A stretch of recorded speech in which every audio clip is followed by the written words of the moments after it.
Ljubav i mržnja ima Allaha u Kur'anu. Allah je naređuje u mnogobrojnim ajetima. Maću da 3-4 ajeta na brzinu ovako da ih navedemo. 144 ajet sure Nisa, Allah kaže: "Ja ayyuhalladhina amanu la tattakhidul kafirina awliya'a min dunil mu'minin." O vjernici, nemojte uzimati nevjernike za prijatelje mimo vjernika. Nemojte uzimati nevjernike za prijatelje mimo vjernika. Eturiduna an taj'alu lillahi alaykum sultanan mubina. Da li želite da date Allahu jasan dokaz sam protiv sebe? Allah propisao vjeru. Jedna od posljedica tvog imana u Allaha je da voliš vjernike i ne voliš nevjernike. To moraš imati kod sebe. Allah kaže, ko to nema? Ja nemam sad ništa. To ja ću ajde sad gdje to stoji.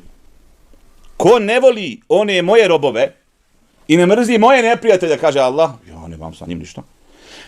Logika. Ti prijateljuješ sa Allahovim neprijateljima. A kažeš si Allahov prijatelj. Ne može.